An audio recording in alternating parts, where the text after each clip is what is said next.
On the menu today, Julia Child's take on a festive classic. Ow, whoa. You better have a good reason why you're throwing plums. It's in the name of the dessert. It's not actually in it. Oh! Bon appetit. Hello again, everybody. Welcome to my home. Please get comfy. We're all about to find out why plums are not in plum pudding. It's just something that I assumed all my life that they were. Are you ready for this? We're gonna ace the test. Because back in the day, or back in like centuries, plums had a few different meanings. One was something like this. Another one was dried fruits, like raisins, currants, prunes. They used to call all those plums as well. And with prunes, we're not getting too far off here, but yeah, that's the reason. So that's the raisin. This language can be a funny thing, you know? It changes, but the dish stays the same. You know, it's just like you're living on a bed of lies sometimes. It's been a big year for me with the bombshells, because like last month I discovered that minced meat does not currently have meat in it. And earlier this year I found out that Betty Crocker was never a real person. That one hit hard.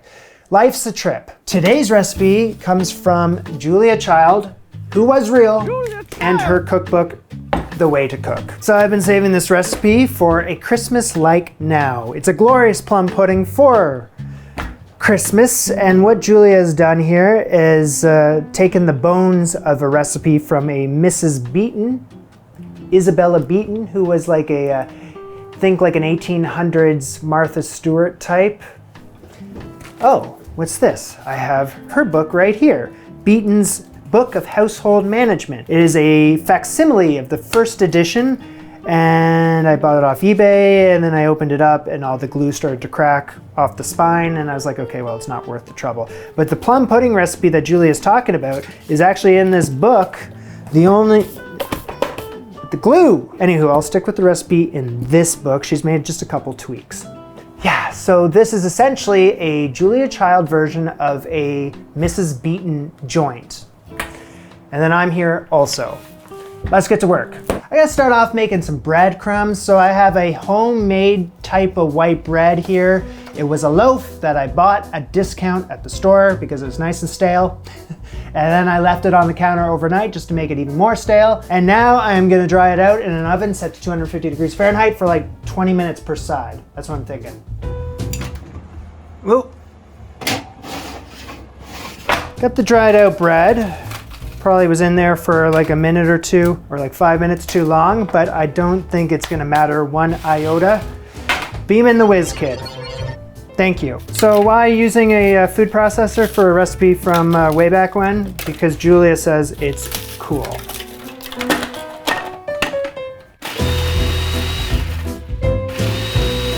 Bolby? Thank you.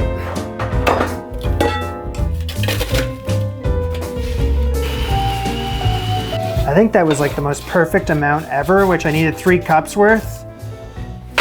And that was 3 cups worth. This episode is sponsored by Graza. If you cook even just a little bit, having the right olive oil can make a world difference. And you know, we've all been at the store looking at the olive oils. It's just like, they all have different prices, and some are extra virgin, and there's some that aren't, and it's just like, what's going on here? What's a person to do? Graza's just keeping it super simple. They have 2 extra virgin olive oils. Each one has a clear job.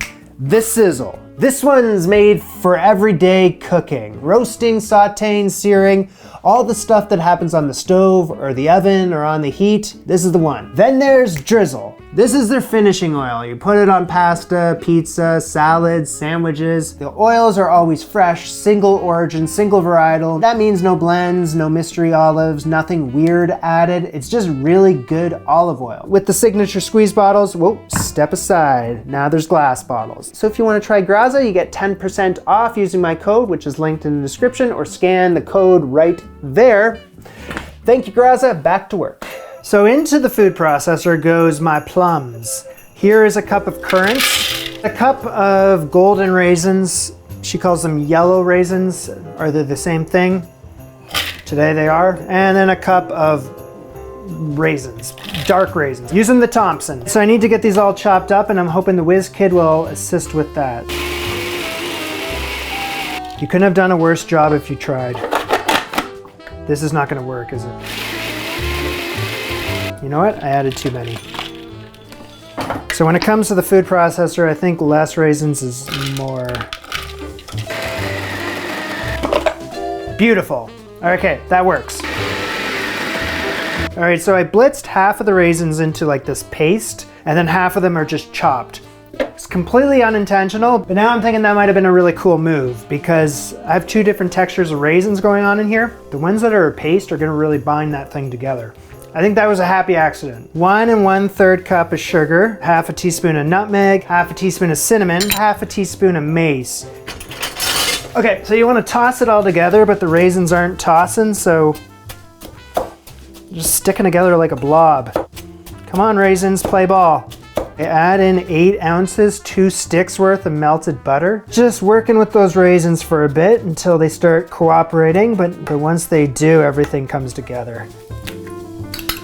4 eggs lightly beaten together, then add those into the party, along with a few drops of almond extract. Half a cup of a bitter orange marmalade, but the only marmalade I found was, well, it has sugar in it. But I added so much other sugar into this that I don't really know why it would even matter. So there we go. It's still bitter, so I think that's what she's asking for.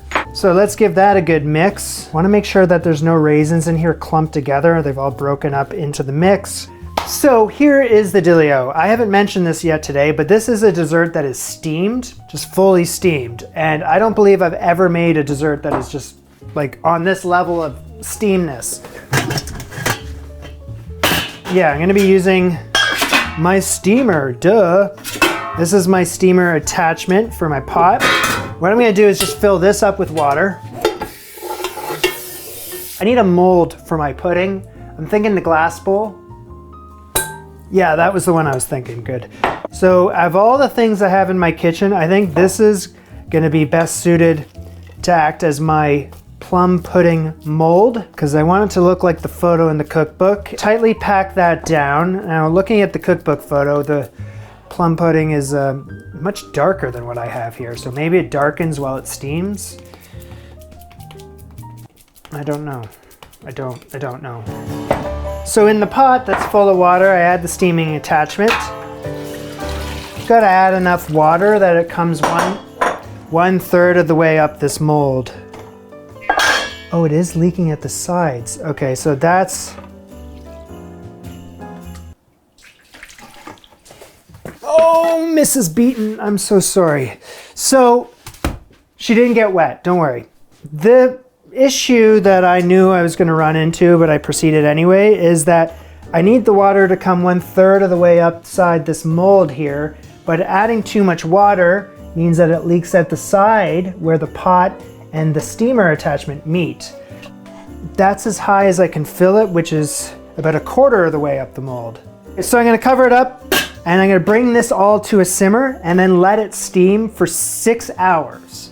Of course, keeping my eye on the prize so that nothing terrible happens. I am just using a glass bowl. It's not even Pyrex, but I feel like temperature control and just being careful, the glass shouldn't break. And if it does, then we'll cross that bridge when we get there. Anyway, I gotta bring this up to a sim. I already told you that.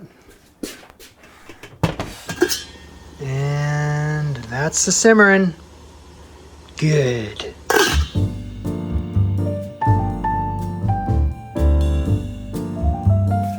Ho, ho, ho. And a bottle of rum. Seemed better in my head.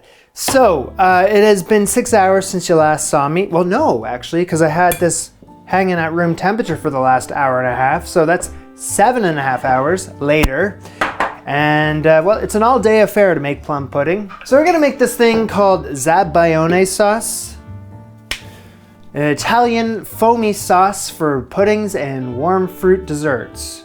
It's kind of something that you need to make in the moment. It's not gonna keep, so I'm having the recipe because I don't need as much as she's recommending. 2 cups worth, that's a lot of zabaione. So I don't need that much. What am I doing?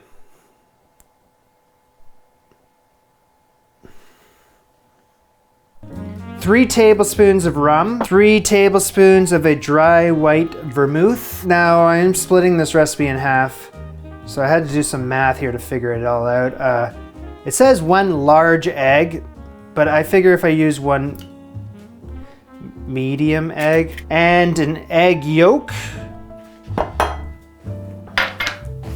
and I just needed math. 1/4 cup of sugar and just a hoot of salt. Whisk in the saucepan for a minute. Bring that to a low heat, continuing to whisk until it's thick, foamy, and warm to your finger. But do not bring it to a simmer or the eggs are going to scramble. Platter. Now it says to re-steam it if you're just about to serve it, but this is still very warm. And I don't know how I'm going to get it out of the container.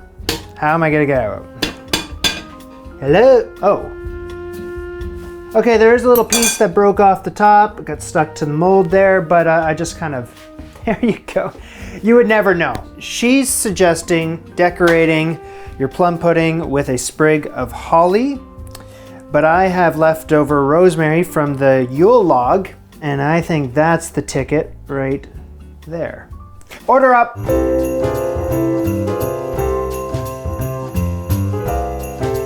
I want to heat up the knife first. Down. Whoa. Clean the knife and down again.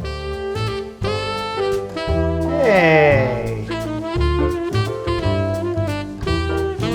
Dim the lights so that I could pull off this flambe that's about to take place, but you can never really see them on the show anyway, so I don't know. Here we go.